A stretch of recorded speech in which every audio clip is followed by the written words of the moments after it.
পরিবেশনায় আমার অনেক ভুল ত্রুটি বিচ্ছেদের রসভাস হবে। নিজ সন্তান মনে করি, নিজ আদরের চক্রবর্তী মনে করি, আপনার ক্ষমার শূন্য দৃষ্টিতে দেখবে। এখন যে লীলাটি আপনাদের মাঝে পরিবেশনায় চলেছে, লীলাটির নাম হচ্ছে ভগবান শ্রীকৃষ্ণের গৌর গোষ্ঠ লীলা। এতক্ষণ আস্বাদন করছিলেন জাগরণ রসদ গান লীলা। ভগবান কি জাগাতে হবে কোথায়? ভগবান কি জগতে কি জগতের মন্দিরে ঘুমা বলছেন। একটি হচ্ছেন পরমাত্মার, একটি হচ্ছেন জীবাত্মা, একটি হচ্ছেন প্রাকৃত জগৎ, আর একটি হচ্ছেন অপ্রাকৃত জগৎ। তাহলে ভগবান ঘুমান কোথায়? বলছেন ভক্তি হৃদয় মন্দিরে। কোন ভক্তি হৃদয় মন্দিরে ঘুমান? বলছেন যাদের একটু হৃদয়ে চৈতন্যটা উদয় হয়নি, যাদের হৃদয়ে গুরুচরণ আশ্রয় করে এখনো যাদের হৃদয়টি চৈতন্যটা জাগে নাই, তাদের হৃদয় মন্দিরে ভগবান আমার ঘুমিয়ে আছে। তা শোন, সেই ভগবানের অপ্রাকৃত লীলা আস্বাদন করব। লীলা স্মরণে জীবের ভজন, যে জীব যত স্মরণ করবে সেই জীবের ততটাই ভজনের গতি পাবে। তা শোন, সেই লীলাকে আমরা সকলে মিলে আস্বাদন করি। জয় জয় শ্রী গুরু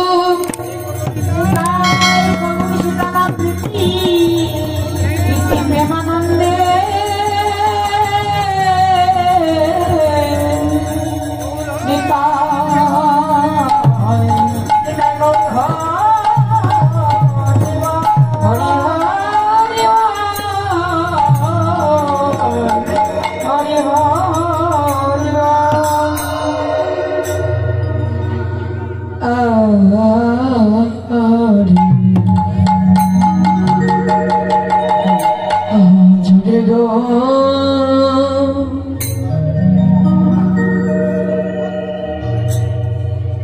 বৃন্দাবনী আইনে ছুটিয়া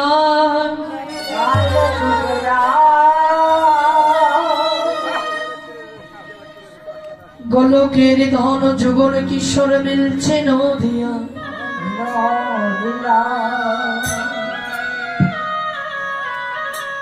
বাবা বিষ্ণু মহাজন পদকর্তা পদকে রচনা করছেন।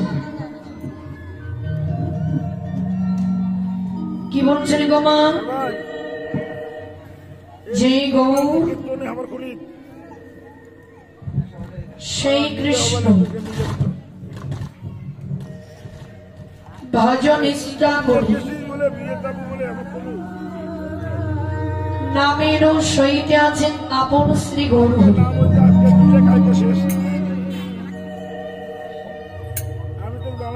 বাবা বিষ্ণু মহাজন পদকর্তা পদকে রচনা করছেন।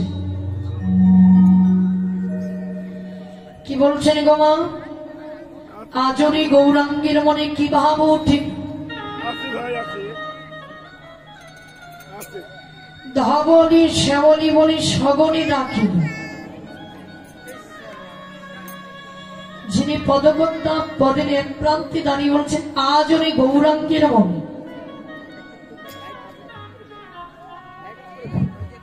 বলছেন আজকে গৌরহরির মনে কি ভাব উঠেছে? এমনও ভাব উঠেছে ভগবান ধবনী শ্যামলী বলে ডাকছে। ও মেয়েরা, এই যে বাচ্চা নিয়ে খেলা করবেন না, এই ধবনী শ্যামলীটা কি আপনারা জানেন? নবদ্বীপের মাটিতে আরো কত ভক্ত আছে। তাহলে মহাপ্রভু তাদের কি ডাকলেন না কেন? ধবনী আর শ্যামলীকে ডাকছেন। তাহলে এরা কারা? এরা কারা জানেন বাবারা? আমাদের যুগ কয়টি? বলছেন সত্য তেতা দাপর করি 4টি যুগ। তাহলে এই কলিযুগ অবতার হওয়ার আগে কি যুগ ছিলেন? দাপর যুগ। কি মায়েরা? তাহলে দাপর যুগে অর্পণা করেছেন কি ভগবান? বলছেন দাপর যুগে অর্পণা করলেন ভগবান বৃন্দাবন।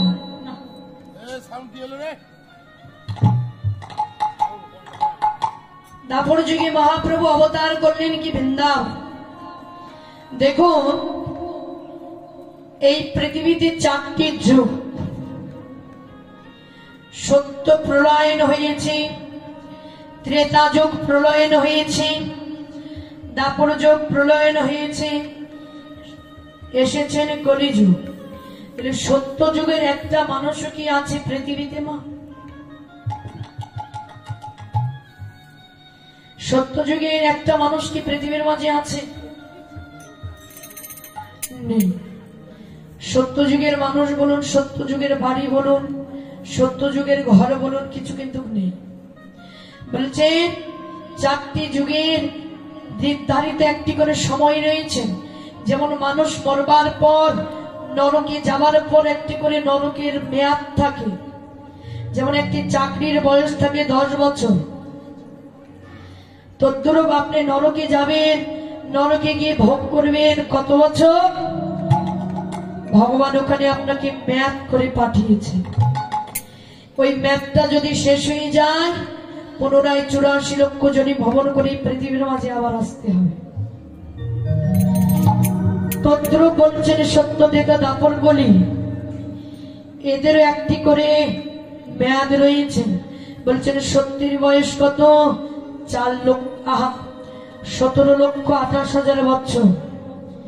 17,28,000 বছরে যেই পূর্ণ হবে, সত্যকে প্রলয়ের সৃষ্টি করা হবে। বলছে সত্য যুগে যা যা ধর্মস্থান আছে এবং ভগবানের ভক্ত আছে, দুটো জিনিস বাঁচে পৃথিবীর মাঝে, প্রতিটা জিনিস জলাকার হয়ে যাবে। শুধু নষ্ট হবে না ভগবানের ধর্ম, আর নষ্ট হবে না ভগবানের ধর্মের স্থান। তাহলে সত্য যুগে যখন 17,28,000 বছর পূর্ণ হয়ে গেল,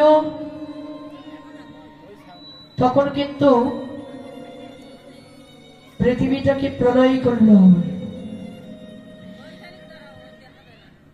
ত্রেতা এর বয়স হচ্ছে 12,96,000 বছর, আর দাপরের বয়স হচ্ছে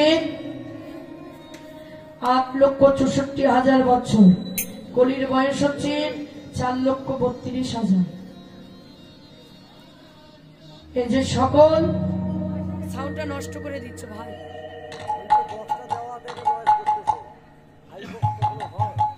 তাহলে মনিটর গুলো চেয়ারে দিতেই হবে।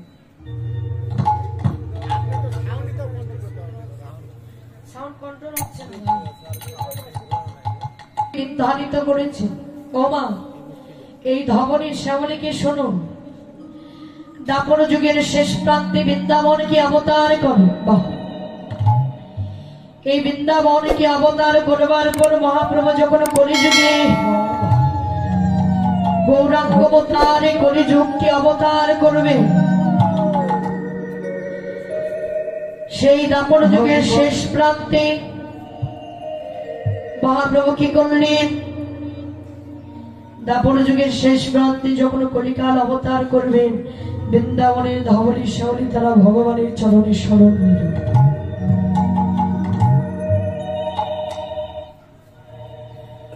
দয়াময়, পৃথিবীর প্রতিটা মানব জীব তোমার চরণ পেয়ে গেল।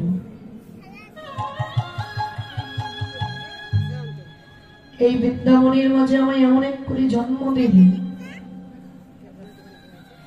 এই বৃন্দাবনে যত পশু পাখি কীট পতঙ্গ ছিল সবাই তোমার চরণ পেয়ে গেল।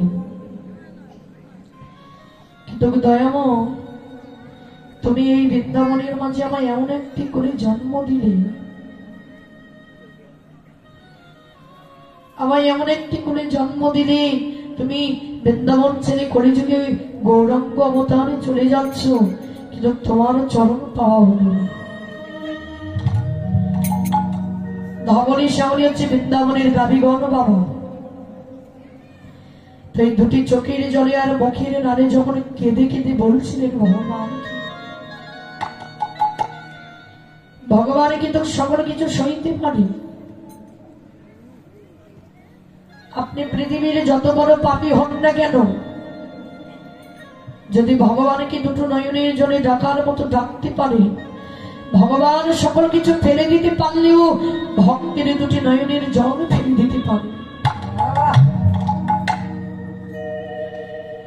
যখন বৃন্দাবনের মাঝে ধবনী শ্যামলী ভগবানের দুটি চরণ স্মরণ নিয়ে নয়নের জলে কাঁদছেন দয়াময়, এই বৃন্দাবনের মাটিতে তুমি আমাদের এমন এক করে জন্ম দিলে, যে জন্ম পেয়ে তোমার চরণ পাওয়া তো দূরের কথা, তোমার নামটাও বদনে উচ্চারিত করা হলো না।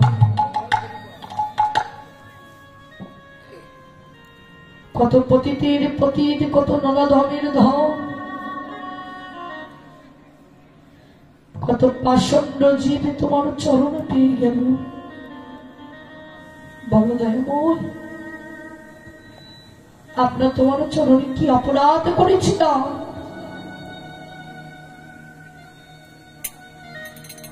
যে অপরাধের জন্য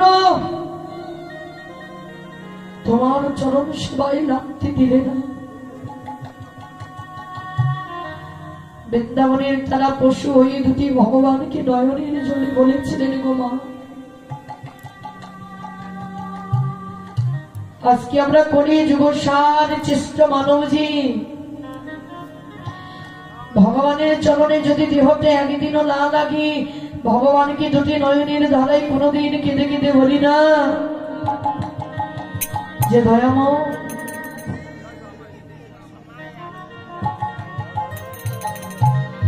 তোমার চরণ সেবায় এই মানব কুলে জন্ম পেয়ে লাগা হলো না। এত সুন্দর জন্ম দিলে, কিন্তু কে জন্ম পেয়ে তোমার নাম কোনোদিন করা হলো না দয়াময়। যদি তোমার নামটাই না করতে পারি, যদি তোমার চরণ সেবায় এই মনুষ্য জন্ম পেয়ে যদি না লাগতে পারি, বলো দয়াময়, এ মনুষ্যরূপী জন্ম পেয়ে আমার লাভটা কি হলো? কোন লাভ হলো না। তাই প্রেম ভক্তির মহাজন নরোত্তম ঠাকুর মহাশয় প্রেম ভক্তি চন্ডিকায় বলছে, পৃথিবীর সর্বচেষ্ট করে জন্ম পেলাম, যে জন্ম পেলাম হরি ভজনের উপযুক্ত জন্ম। দয়াময়, এই জন্ম পেয়ে তো তোমার চরণ সেবায় লাগা হলো না। তবে পরের জন্মে যদি আমায় কোনো করে জন্ম দাও, তবে আমি যেন বৈষ্ণবের গৃহীর কুকুর করে জন্ম দিই।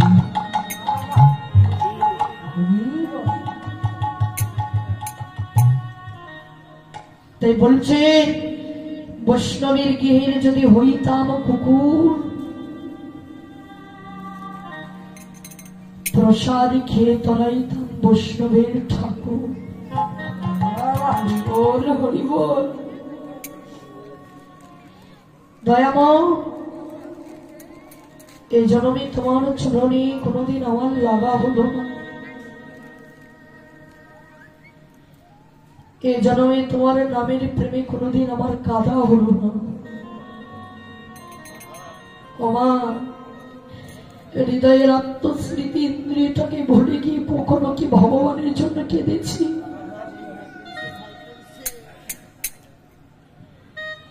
স্ত্রী পুত্র হারিয়ে গেলে বাবা গো আমরা কতই কাঁদি, কিন্তু আমাদের নিজের বিবেককে একদিনও প্রশ্ন করি না, আমরা ভগবানকে কত কত জন্মান্তরের জন্য হারিয়ে এসেছি। আজকে আমার আমিত্বর জন্য, আজকে আমার অহংকারের জন্য ভগবানের নামটাকেই ভুলে গেল। ভগবানকে ভুলে গেলাম। বলছেন মানুষ,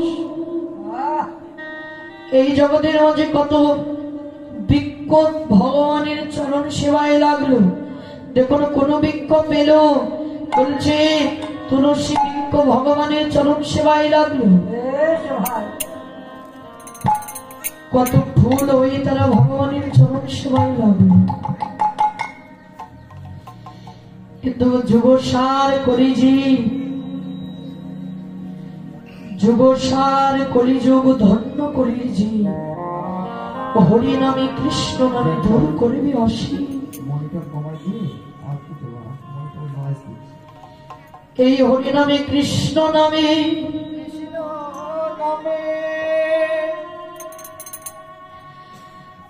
যুগসার যুগে, যুগসার যুগে ভগবানের প্রেম অবতারে জন্ম